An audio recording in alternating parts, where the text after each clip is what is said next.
Hi folks, and welcome to Vic Pippi's Financial Professional.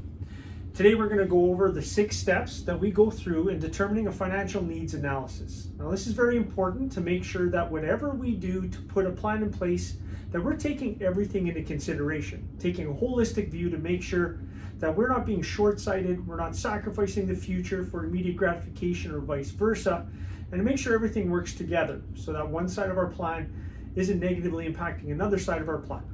So the 6 steps that we go through in determining your financial needs is number 1, we want to talk about your cash flow. Cash flow is very important. It's the place we want to start at to determine what it is that we have to work with. Now the foundation of our cash flow is a budget, a proper budget put on paper. Now I know when I tell that to a lot of people, they were kind of like me when the first time I ever did a budget, right? You weren't really comfortable putting all that information on a piece of paper and realizing where your money really went at the end of every month. I thought I had everything figured out in my head until I got to the end of the month to figure out or realize that the end of my month was longer than the amount of money I had, right? So putting things on paper, really figuring out exactly what it is down to the dollar is a very important place to start. Now the next step we want to talk about is debt management. We want to determine what kind of debt you have. Is it good debt or is it bad debt? And yes, there is such a thing as good debt out there, debt that serves you rather than hindering you. So we want to determine those different types of debt and the ways that maybe we can mitigate some of that debt. Maybe we can get you a better interest rate on your mortgage, get you a lower rate on your home and auto insurance, maybe pay a little bit less for health and dental plans, get high interest debt to low interest debt, pay off debt faster. Whatever that looks like, find ways that maybe we can adjust your debt management to be able to free up a little bit more money for you to put some into your personal living right now, to enjoy life a little bit right now, as well as putting a little bit of that money towards a plan that's going to get you to whatever your specific goals are. Now the next step, step 3, is our emergency fund. Emergency fund is very important, and really emergency fund importance was brought to light, especially in the last couple of years with the COVID-19 pandemic.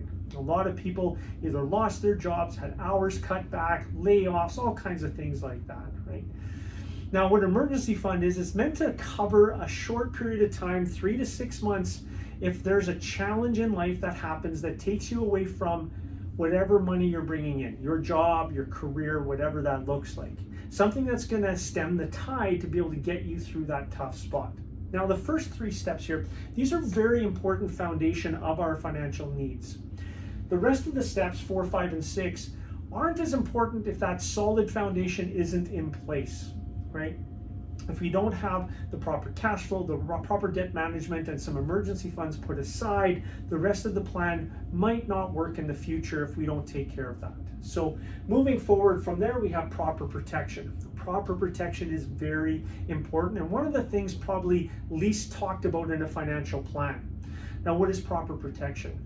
It is your life insurance, your critical illness, your disability, wills, power of attorney, living health directives, things like that that are going to look after you in the event that life happens, right? Because life is going to happen to you. Some amazing things are going to happen in your life, but there's also going to be some unfortunate things that happen to people, right? Sickness, illness, injuries, and sometimes premature death, right? We want to make sure that whatever we do, when life throws you a curveball, that it doesn't wipe out everything that you've prepared for your retirement, your kids' education, planning for that summer home, whatever that is. We don't want to make sure all of that gets sacrificed because of a life event that you weren't prepared for. We want to make you what I like to call bulletproof. Make sure that anything that comes at you, you're going to be able to take it and continue on.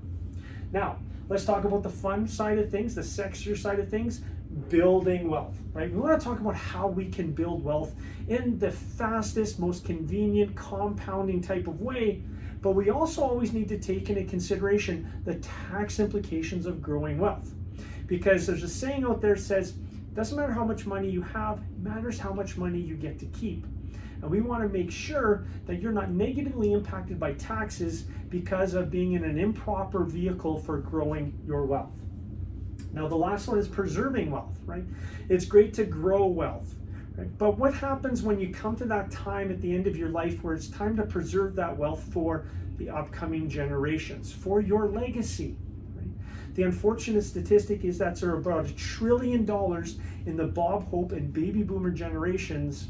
And when those two generations pass away, right now, as it stands, the number one beneficiary is the government of Canada through taxation. Right? I'm pretty sure that's not where those people want the majority of their wealth to go. So making sure that whatever we do, we're not sacrificing unnecessarily the future generations, and being able to preserve that wealth for them, or for charity, or for whatever legacy you want to leave after you're gone from this world. So these are the 6 steps we go to make sure that we are looking holistically at your entire plan, looking at exactly what it is you're trying to accomplish for your individual goals, and making sure it all works together harmoniously. You're not paying too much, and that we're not sacrificing the future for immediate gratification or vice versa. So I hope this helps. Hope this gives you a good solid foundation of knowledge about how it is that we go through the process of what we do to help you get to your goals. And I look forward to teaching you more later. Thank you so much.